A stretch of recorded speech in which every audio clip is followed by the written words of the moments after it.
Hello student, my name is Nisha Singh. आज हम क्या पढ़ेंगे? आज हम पढ़ेंगे चैप्टर 7। बच्चों, आपका जो इंग्लिश फर्स्ट का सिलेबस है जो हाफ ईयरली में आना है वो कंप्लीट हो चुका है। तो आज से हम ग्रामर स्टार्ट करेंगे, इंग्लिश ग्रामर। तो हम चैप्टर 7 वर्ब से स्टार्ट करेंगे। मैं आपको सिलेबस सेंड कर दूंगी सभी बच्चों को, तो आप देख लेना, ठीक है। तो चैप्टर 7 क्या है? वर्ब्स। अब इसमें क्या लिखा हुआ है स्टार्टिंग में? Along with your parents partner read these lines and do the action they से।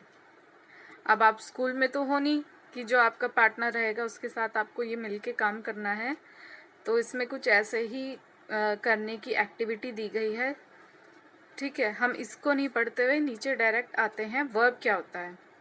A verb express an action और स्टेट ऑफ बीइंग।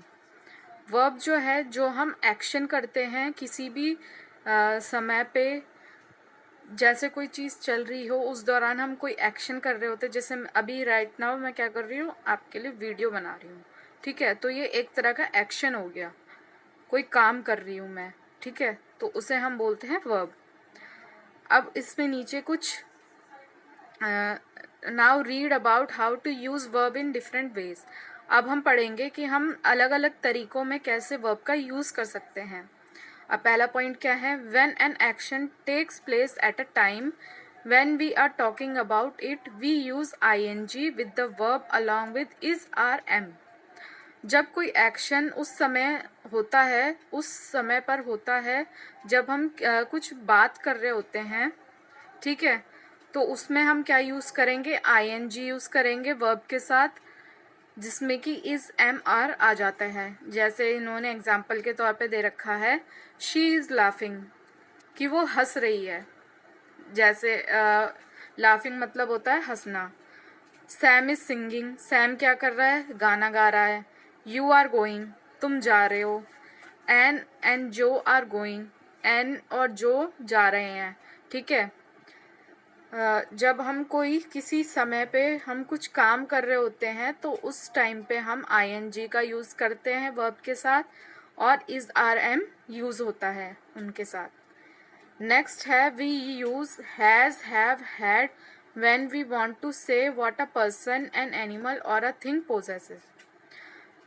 फिर उसके बाद हम हैज, हैव और हैड का यूज जब करते हैं जब हम किसी पर्सन के बारे में या किसी एनिमल के बारे में या किसी चीज के बारे में कुछ बताते हों, कुछ बताना चाहते हों। While has and have are use to refer to something that is taking place in the present. जबकि जो हैज और हैव है उनका यूज हम उस समय पे करते हैं, उस रेफर टू समथिंग उस समय पे करते हैं जब वो कोई चीज प्रेजेंट टाइम में चल रही हो। Had refer to something that happen in the past. Had का यूज हम तब करते हैं जब पास्ट में कोई चीज चली गई हो, है ना। हैज और हैव का यूज हम जो प्रेजेंट टाइम चल रहा है उसमें यूज कर सकते हैं, और हैड का यूज हम करते हैं जो पास्ट में, यानी कि जो बीत चुकी है बात, उस पर हम हैड का यूज करते हैं। जैसे इसमें एग्जाम्पल दे रखा है, आई हैव अ पेन, मेरे पास एक पेन है, तो ये प्रेजेंट की बात चल रही है। ही हैज अ डिक्शनरी, उसके पास एक डिक्शनरी है, ठीक है, ये भी प्रेजेंट में चल रही है। I had an exam yesterday, कि मेरा एक एग्जाम था कल, जो जा चुका कल है उसमें येस्टरडे उसे बोला गया है, तो उसमें हैड का यूज हुआ है। जो प्रेजेंट में बात चलती है उसमें हैज और हैव यूज होते हैं, और जो पास्ट की बात होती है उसमें हैड यूज होता है।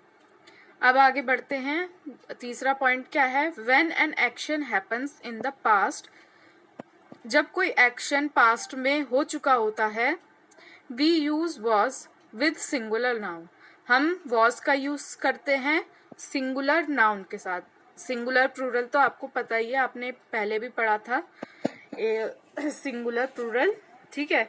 तो किसी सिंगुलर नाउन के साथ वॉज का यूज करते हैं हम, और वर का यूज प्लूरल नाउन के साथ यूज करते हैं। जैसे आई वॉज टायर्ड, कि मैं बहुत थक गया हूँ, थक चुका हूँ। दे वर टायर्ड, कि वो थक चुके हैं।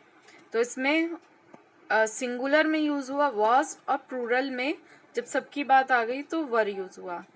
फिर आगे है we also use was with collective noun. Was को हम कलेक्टिव नाउन्स में भी यूज कर सकते हैं। किसी चीज का कलेक्शन हो उसे कलेक्टिव नाउन बोलते हैं, ठीक है। जैसे द टीम वॉज हैप्पी, कि जो टीम है वो बहुत खुश है। द टीम वॉज हैप्पी, ठीक है। तो बच्चों आप आई होप आपको वर्ब की डेफिनेशन वो कैसे कैसे यूज कर सकते हैं वो सारी चीजें आपको क्लियर हुई हो, ठीक है। अब आगे जो मैं आपको वर्क भेजूंगी उसको आपको बुक में भी फिल करना है और अपनी कॉपी में भी करना है। जो कॉपी में करना होगा मैं उस पर अलग से मेंशन कर दूंगी और बाकी चीजें आपको अपनी बुक में तो फिल करनी ही है जरूर, ठीक है। आगे फिर मैं अभी आपको आगे एक्सरसाइज समझा देती हूँ। अब जैसे आगे आपको एक्सरसाइज दी गई है, क्या दिया है, the pictures given below show what different people are doing, look at them and fill in the blanks.